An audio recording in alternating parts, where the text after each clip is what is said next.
Once that switched for me when I started, right, it literally was like, I went from 0 to over 6 figures sober. The real with Khalil.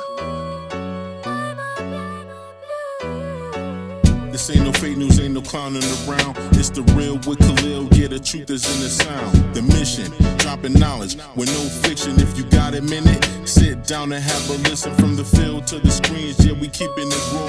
Real talk, real lessons, addressing every flaw.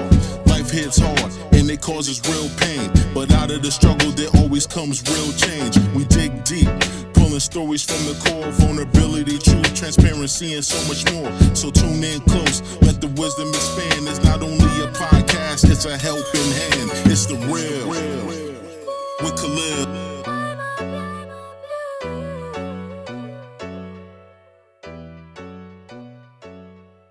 You don't look too big compared to me, right?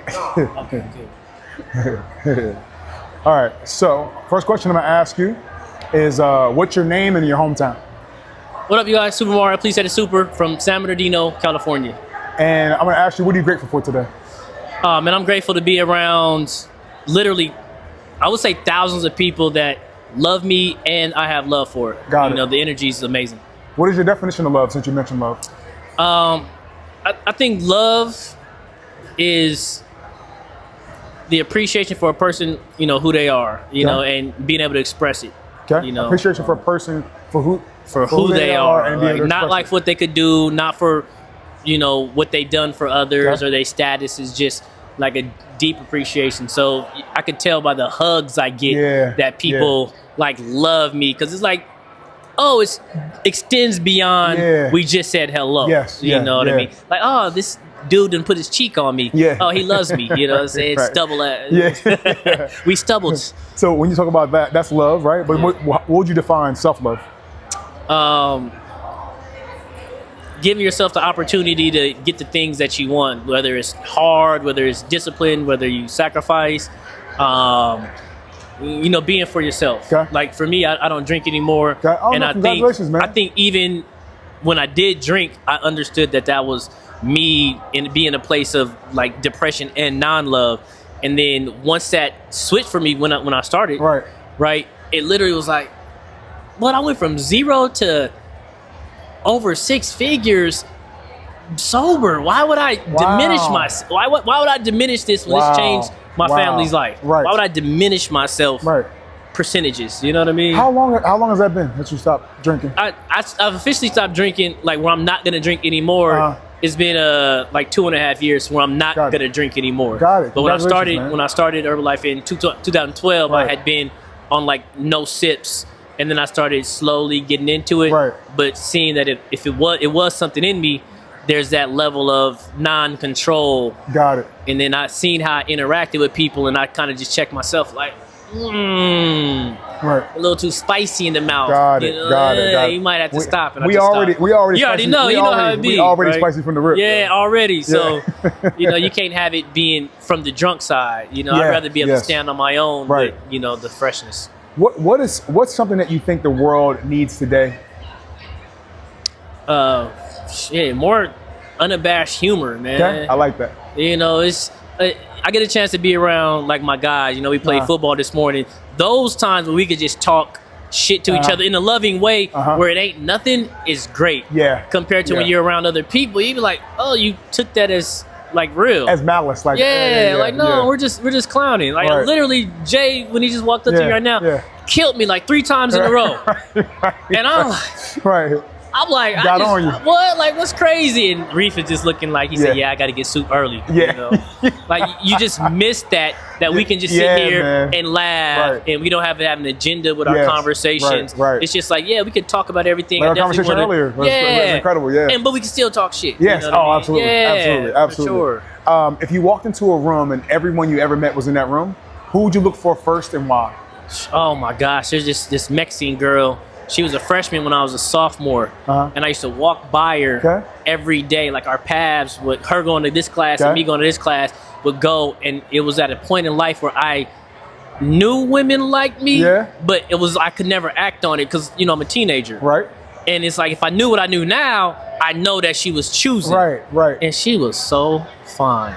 Out of all the people you met in your entire life, when you walked into a room, did she be the first one? Yeah, man. Wow, that's a deep one. And what grade was this? What grade was it? Yeah, I was like in the 10th grade. The 10th grade, man. That sticks out for you. I was like in the 10th grade. That resonates for you. Yeah, for sure. But you felt a deep connection at some point, but even though you didn't have a connection or a conversation necessarily, you had a deep connection with her. I think that I would take her with however many kids she got and everything. Really? No, I wouldn't. I would knock it down. I wouldn't.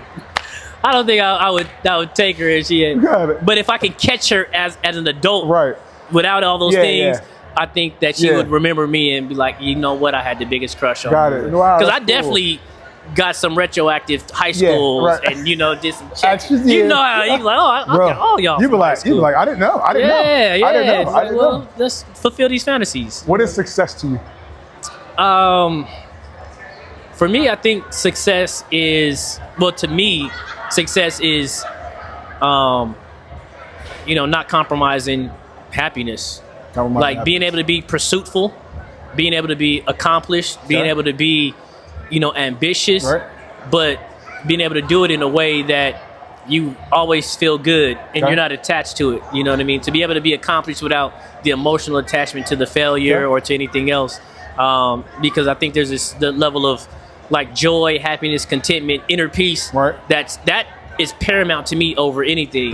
Which is why a lot of people even make money and they're like, I want to leave. I want to get away from it because that's not really what it was. This is just an ambitious part of the game. But really, it's just a matter about me being able to be happy and stress-free daily. Yes. You know what I mean? I'll ask you one more question, okay? I want to say thanks so much for being on. I'll ask you two more questions, okay?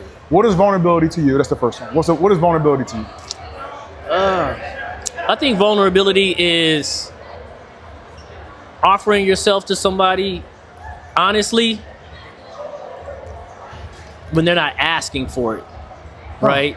And I think the most vulnerable you are is when they're not even ready for what you want to give them.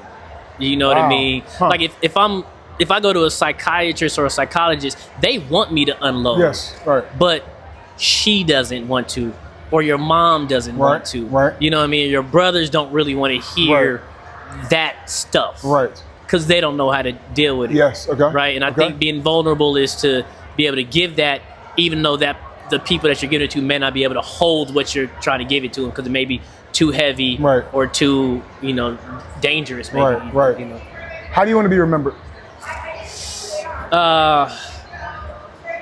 That I was generous, and I think I've done a good job of, being generous.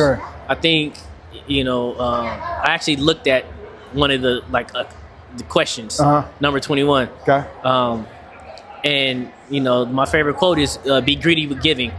Be greedy with giving. Yeah, that's a Super Mario original, you know. And I think that's really what it was. And even though we didn't have much growing up, my mom was always there were people living in the house. She was giving. We lived in a complex. We would see people steal our laundry, and we know that's our shirt. And my mom would be like, "Let it slide," because look at them. You know what I mean? We all don't have anything, but my mom was well together in the mind. And then some people, their moms is just they was out. And so my mom was like, look at them, they can have that stuff. So being able to be generous and be known as somebody who gave, and contributed, even if I'm not all doing the charity stuff, but I'm gonna give to my people. They know. So okay, one more. What are two books you think that would improve someone's life if they really studied them and read them? The Alchemist, if you're already at a certain place. It's a lot of people, I don't know if they're ready for what The Alchemist really says. And Outwitting the Devil, Napoleon Hill is probably one of the best. And for people to get to a place to make The Alchemist even work, I think The Alchemist is low-key a story for men. Is probably like Law of Attraction or something like that. Law of Attraction. Law of Attraction. It's been great, super to have you on, man. I want to say thanks so much for being my boy for all these years. 14 years? Thank you, man. Is it 14 years? No, we 13. 13 years, man. 13 years strong. I just want to say thanks, man. Thanks for hopping on as well, man. Love you, dog. It's a big courage moment for me, and I just thank you for being a yes. Of course. But I just asked someone that was near you, and they were like, no, and brushed it off, and I was like, with all the apprehension, you have all these trepidation and scared and fearful, and you're asking this question, and it's almost like a little like minor rejection. Yeah. You're like, oh, I'm just starting. You're like, nope, got to keep going. So what do you gain from that moment of rejection? I figured it's no big deal. It has nothing. It's not a reflection of me. It has nothing to do with me. Yeah. It was just a happening, and I can make it mean something, but it doesn't. So would you like people to take that the rejection isn't them, it's the other person? I think would you want people to know that? Yeah, I mean, I think that rejection is redirection. Mm-hmm. I think no means another opportunity. And I also think that I don't have to make it mean anything. I don't have to make it mean shit. It could just be a happening that happened. The meanings don't mean meaning. Right. You know It may not mean shit. Yeah. That person may not be in a position to want to do it. It has nothing, it may not have anything to do with this, me, anything else. It's just a happening. For sure. So for me, when I get a rejection or something that doesn't go the way I want to, for me, the best thing to do is do it as quick as do it like as soon as rejection. Let me go back in. Yeah. Because if I stay in this too long, then I'll stay stuck. Right. So I gotta be like, okay, back again. Yes. It's like sports. Keep swimming. Yeah, keep swimming. Keep swimming, bro. I appreciate you, man. That was awesome, bro. Thank you. Thank you, man. bro. Always, Thank you, man. bro. Always. Thank you.